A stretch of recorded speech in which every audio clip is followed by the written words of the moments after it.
Hey fantasy football fans, Andy Jennings with GamedayInactives.info back here with you. Looking at week 3 now. 2 weeks of the season are in the books. We're beginning to see some of the teams that look really good this year, some that look really bad, and the jury's still out on quite a few of those 1-1 teams, and we'll be able to see that as the season goes along, who's shaking out.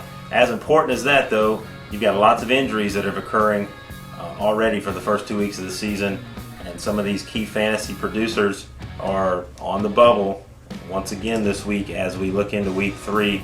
We'll go through our players to watch list, and if you join GamedayInactives.info, this will be the list that you will see, and it'll be updated daily as the week progresses with practices and who's missing practice and those sorts of things, and I'll talk about that in just a moment.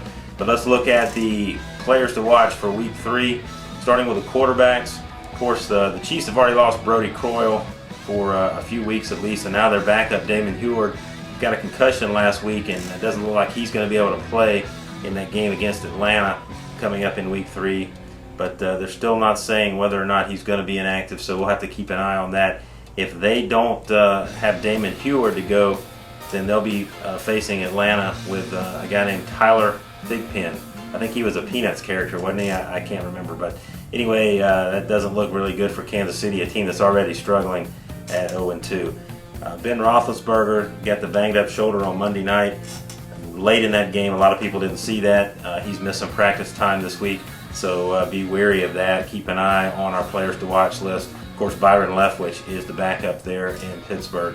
Carson Palmer got an ankle injury, and then Tavares Jackson, no injury there, but they may bench him. So if for some reason you've got him on your fantasy team, keep an eye on that. They could go to Gus Frerotte this week because they've got some inefficiency in their offense there. They're trying to fix that.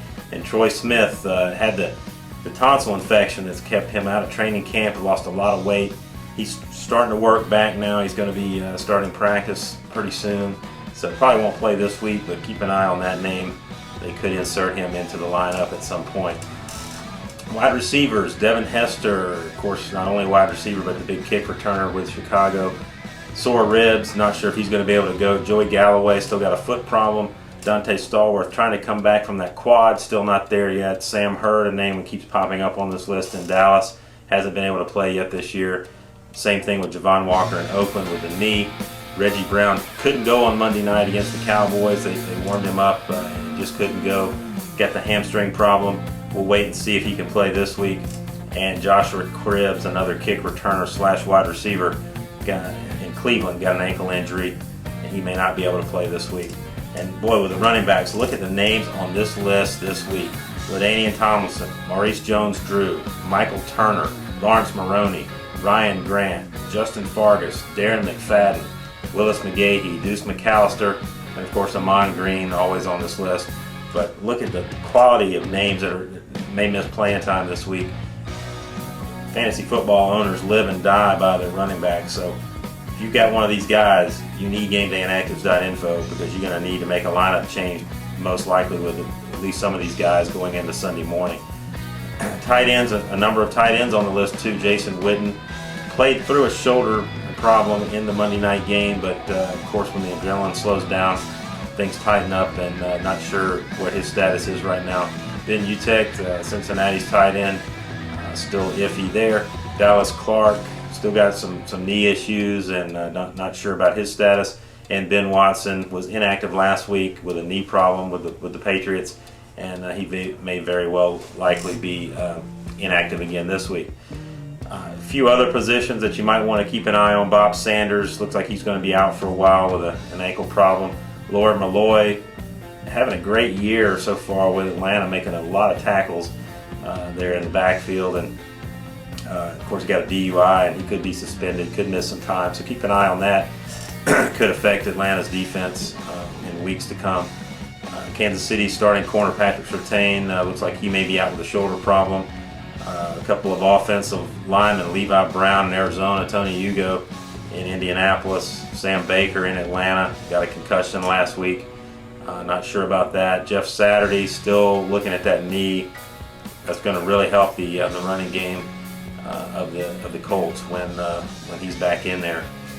Mike Nugent, the kicker in New York with the Jets, still got a thigh problem. Looks like he's it's going to be Jay Feely at least for another week or two with the Jets, so keep an eye on that. And here's an interesting note: cornerbacks in New Orleans, Aaron Glenn and both and Mike McKenzie. Really, they're two guys they'd like to be starting at corner. Glenn's got an ankle problem that occurred in the game last week, and McKenzie trying to come back from a knee. If both of those guys are out, we know how bad New Orleans' defense was last year in the passing game. Jay Cutler, who's taking his Denver Broncos against the Saints this week, could have a field day. Might anyway, but if those two guys are out, he's looking at big numbers. So keep an eye on those guys as well. So there you have it. A lot of injuries, playing all sorts of things with fantasy football this week and every week. So we know that you need a source that's going to be able to give you information on the right at the time that you need it the most on Sunday morning when you're trying to plug in your final lineup. And if one of these guys is going to be injured, you certainly don't want him in your starting lineup. So you need a place where you can go to get that information quickly. I know a lot of sites have it, but it's all over the place, and they don't have comprehensive lists, and it's buried in 6 levels of pages on the web. At GamedayInactives.info, that's all we do. It's very simple, very quick. You just go right to the game you're looking for, and you get the list. Boom. And also, we'll even send you a text message with it if you want to, go to your tailgate party before the game, or just go into the sports bar to watch the game. Don't have a computer in front of you, no problem. We just send it a text message. You can get online and make a change really quickly. So there you go. GamedayInactives.info is what you need. All you got to do is go there, sign up. It's $9.95 for the entire season. If you only want it for 1 week, it's $2.95. So take a look at that, and you can't beat it. You can't beat it. GamedayInactives.info. We'll be back next week with the Week 4 list of all the players that you'll need to keep an eye on. But for now, this is Andy Jennings signing off. Have a great Week 3, and we'll talk to you soon.